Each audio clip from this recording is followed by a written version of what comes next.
ଭାରତବର୍ଷର ଶିକ୍ଷା ବ୍ୟବସ୍ଥା ନେଇ ପ୍ରଶ୍ନ ଉଠୁଛି।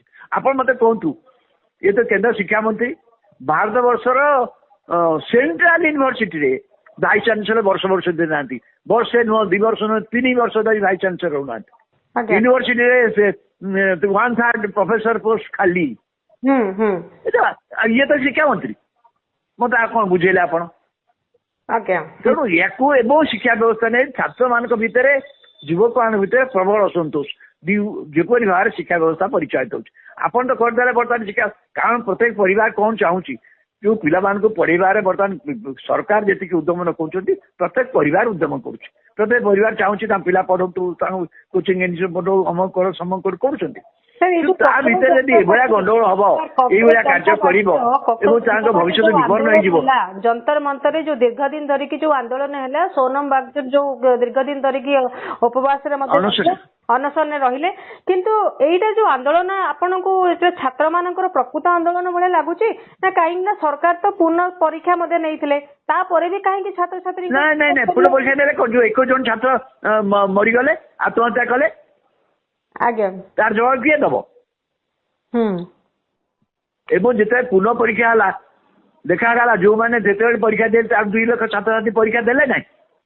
ଆପଣ ଭାବୁଛନ୍ତି ଗୋଟେ ପରୀକ୍ଷା ପାଇଁ ପ୍ରସ୍ତୁତ ହବା ଏବଂ ସେଠି ଯୋଉଠି ସେଣ୍ଟର ହବ ସେଠି ବ୍ୟବସ୍ଥା କରିବା କେତେ ବଡ ବୋଝ, କେତେ ବଡ ଦାୟିତ୍ୱ ପିଲାମାନଙ୍କର, ଅଭିଭାବକ ମାନଙ୍କର, ସେଇଟା ବୁଝିବା ଦରକାର। ପୋଲିସ ଆଉ ଝଗଡାଟି ହେଇଥିଲା ସାର୍, ପୋଲିସ ଆଉ ଛାତ୍ରଙ୍କ ଭିତରେ ଯୋଉ ଝଗଡା ହେଇଥିଲା, ଯୋଉ ପରିମାଣରେ ଛାତ୍ର ମାନଙ୍କୁ ଜେଲରେ ପୁରା ଯାଉଥିଲା, ତାଙ୍କୁ ଟେକିକି ନିଆଯାଉଥିଲା, ଏଇ ସବୁ ବାବଦରେ ଧର୍ମେନ୍ଦ୍ର ପ୍ରଧାନଙ୍କର କିଛି ଗୋଟେ ଷ୍ଟେପ ନବାର ଥିଲା କି?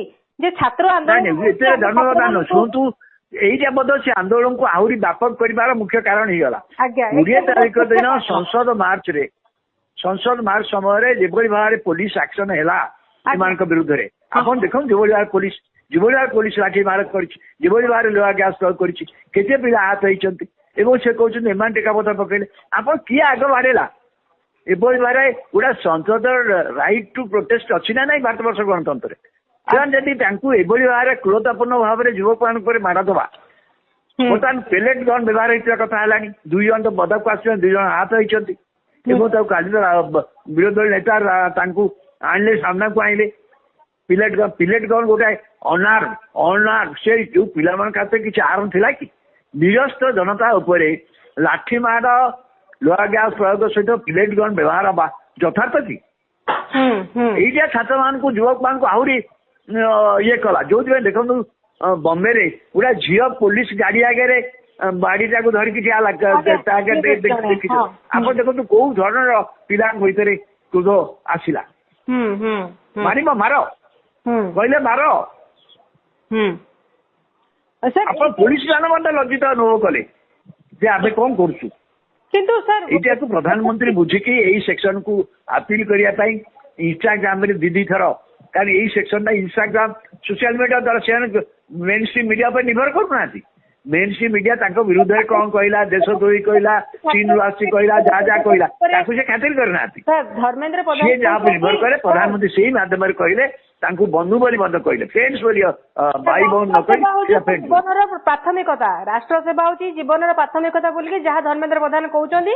ଆଉ ସେ କହୁଛନ୍ତି ପିଲାମାନେ ତାଙ୍କର ମନ ଦେଇକି ପାଠଶାଠ ପଢନ୍ତୁ ଏବଂ ମୁଁ ବିଶ୍ୱାସ କରେ ସୁଦୃଢ ଆଉ ଦୂରଦର୍ଶୀ ଶିକ୍ଷା ବ୍ୟବସ୍ଥା କିପରି ବିକଶିତ ହବ, ଏଇ ସବୁ କଥା ବର୍ତ୍ତମାନ ଧର୍ମେନ୍ଦ୍ର ପ୍ରଧାନ କହୁଛନ୍ତି। ସେ କଣ ମାନେ ଏଇଥିରେ ପୁରା ସ୍ୱୀକାର କରିଗଲେ ଯେ ସେ ଜିନିଷଟାକୁ ପାରୁନାହାନ୍ତି ଏବଂ ସେଥିପାଇଁ ସେ ଇସ୍ତଫା କରୁଛନ୍ତି ନା ତାଙ୍କର ଏଇ ଯୋଉ